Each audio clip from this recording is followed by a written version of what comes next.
ఉదయమున నీవు ఎవ్వరినీ కలుసుకొనక ముందు ప్రభువును కలుసుకో. నీవు ఎవ్వరినీ చూడకముందు ప్రభువును చూడు. నీవు ఎవ్వరితో మాట్లాడకముందు ప్రభువుతో మాట్లాడు. నీవు దేనిని వెదకకముందు ఆయన రాజ్యమును నీతిని వెదకు.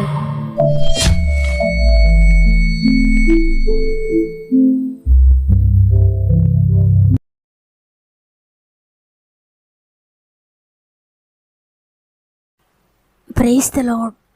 గాడ్ ఫస్ట్ అనే ఉదయకాల కార్యక్రమానికి మిమ్మల్ని అందరినీ ఆహ్వానిస్తూ యేసుక్రీస్తు నామంలో మీ అందరికీ నా యొక్క శుభములు తెలియజేస్తున్నాను.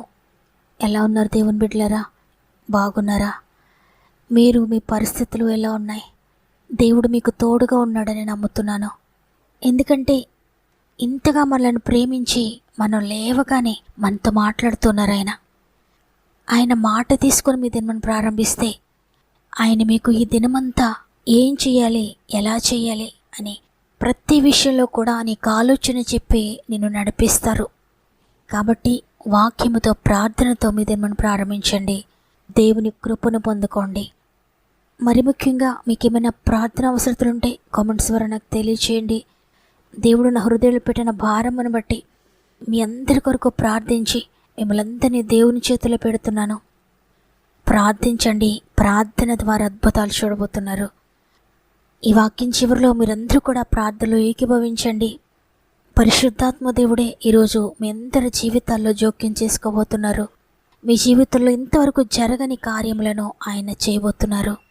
నమ్మి ఆయన కార్యములు రిసీవ్ చేసుకోండి. సమస్త మహిమ ఘనత దేవునికే చెల్లునుగాక.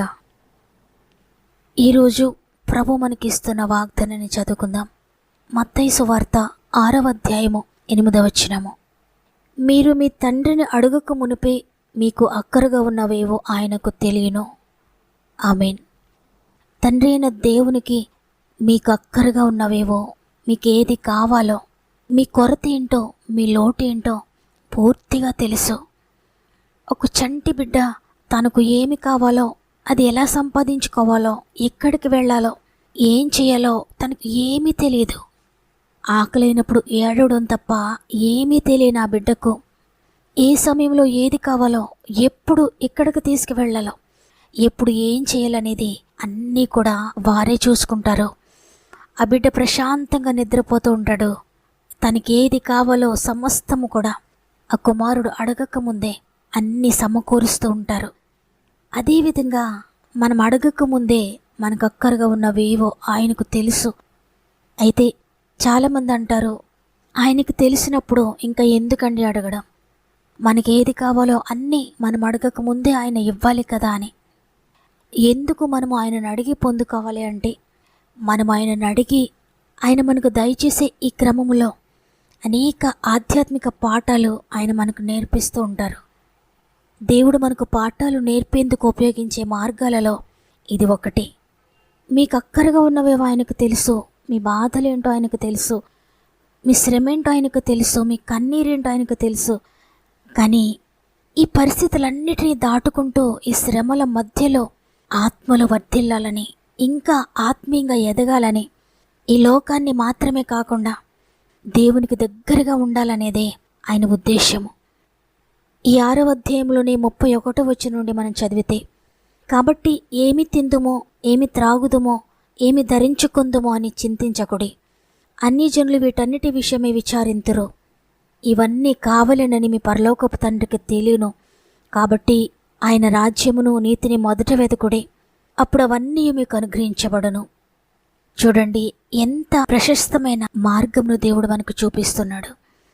చింతించకండి, ఏమి తింటామో, రేపు ఏ విధంగా ఉంటుంది, నా బిడ్డలకి ఏం పెట్టగలను, నా భవిష్యత్తు ఎలా ఉంటుంది, నా కుటుంబ భవిష్యత్తు ఏంటి, నా ఎదుటి ఉన్న పరిస్థితులన్నీ నేను ఎలా దాటుతానని దేనిని గురించి ఆలోచించొద్దు. వాటిని గురించి ఆలోచించడానికి నేనున్నాను. మీ యొక్క అవసరతలన్నీ నాకు తెలుసు. మీకు ఏది కావాలో కూడా నాకు తెలుసు. అందువల్ల దేనిని గురించి కూడా మీరు చింతించకుండా నా రాజ్యమును, నా నీతిని మొదట వెతకండి. అప్పుడు మీకు ఏది కావాలో అది సమస్తము కూడా అనుగ్రహించబడుతుందని ప్రభు సెలవిస్తూ ఉన్నారు. అంటే కేవలము ఈ భూలోకాన్ని గురించి ఆలోచించకుండా, నేను పుట్టిన తర్వాత తెలిసింది ఈ లోకముందని, మరణించిన తర్వాత తెలుస్తుంది మరొక లోకముందని అని ఆ లోకం గురించి ఇక్కడుండగానే మనం ఆలోచించాలి. నీతిగా బ్రతికితే మాత్రమే ఆ నిత్య రాజ్యంలోనికి వెళ్ళగలుగుతారు. అందువల్ల ఆ రాజ్యముని గురించి ఆలోచించండి, నీతిని గురించి ఆలోచించండి. ఈ లోకాన్ని గురించి మీరు ఆలోచించకపోయినా మీ యొక్క అవసరతలు, మీ అక్కరలు తప్పక తీర్చబడతాయి. కాబట్టి విచారించకండి, చింతించకండి అని ఈరోజు ప్రభు వాగ్దానం చేస్తున్నారు. బైబిల్ గ్రంథంలో భక్తులందరినీ మనం పరిశీలిస్తే అందరి జీవితాల్లో కూడా ఇదే జరిగింది. దేవుని బిడ్డలారా, వారి అవసరతలను గూర్చి, వారి అక్కర్లను గూర్చి వారు ఎవరిని ఆశ్రయించలేదు, కానీ దేవుని కొరకు నమ్మకంగా జీవిస్తూ వెళ్ళారు. ఆయన నీతి మార్గంలో నడుస్తూ వెళ్ళారు. ఆయన బిడ్డలైన వారికి, ఆయన మార్గంలో నడుస్తున్న వారికి వారి అక్కర్లు ఆయనే తెలుసుకొని వారికి దయచేసినట్లుగా మనం చూస్తున్నాం. ఏలియా భక్తుడు ఏమి తింటానో, ఏమి త్రాగుతానో, రేపే విధంగా ఉంటుందో అని ఏమీ ఆలోచించకుండా ఒంటరిగా వట్టి చేతులతో అరణ్యంలోనికి వెళ్ళిపోయాడు. దేవుని మాటను బట్టి మామూలు మనుషులు ఒకవేళ చూస్తే అనుకుంటారు, మంచినీళ్ళు కూడా పట్టుకెళ్లకుండా వెళ్ళిపోతున్నాడు, ఎలా బ్రతుకుతాడు అక్కడ అని. కానీ ఏలియాకు ఏది కావాలో ఆయన నమ్మిన దేవునికి తెలుసు. అందువల్ల ఏలియాకు సమయానికి ఆహారాన్ని పంపించాడు కాకుల ద్వారా. కాకులు రొట్టెను, మాంసమును సమయానికి ఏలియాకు అందించినట్లుగా మనం చూస్తున్నాం. దేవుడు ఆజ్ఞాపించారు కాబట్టి రొట్టెను, మాంసాన్ని కూడా ఏలియాకు అందించాయి. చూడండి, దేవుడు ఎంత గొప్పవాడంటే, నీవు గనక ఆయన మార్గంలో, ఆయన నీతి కొరకు నీవు జీవిస్తున్నట్లయితే నీ అక్కర్లు తీర్చడానికి ఆయన దేనికైనా ఆజ్ఞాపించగలరు. వేటి స్వభావాన్నైనా ఆయన మార్చగలరు. వేటి ద్వారానైనా మీకు మీ అక్కర్లు తీర్చగలరు. ఇప్పుడు మనం అనుకుంటాం కాకులు ఆహారం నెల తీసుకువెళ్ళాయని, కానీ ఆయన దేని ద్వారానన్న కార్యం చేయగలరు అనే గొప్ప సత్యాన్ని ఈ విషయం ద్వారా దేవుడు మనకు నేర్పిస్తున్నారు. కాబట్టి ఈరోజు ఈ మాటలు వింటున్న నీ జీవితంలో ఏ సమస్య ఉందో, ఏ అక్కరుందో, ఏ పోరాటం గుండా నువ్వు ప్రయాణిస్తూ ఉన్నావో, అదేదైనప్పటికీ కూడా ఆ సమయంలో దేవుని వైపు నువ్వు తిరిగి ఆయన మీద ఆధారపడినట్లయితే, ఆయన మార్గంలో నువ్వు నడుస్తూ ఉన్నట్లయితే ఆయన అనేక మార్గములు తెరుస్తాడు నీ కోసం. ఒకవేళ మనుషులను దేనికోసమైనా నువ్వు అడగవలసి వస్తే నీ పక్షాన దేవుడే అది చేయగలడు. మనుషుల హృదయాలు నీ కొరకు మారుస్తాడు.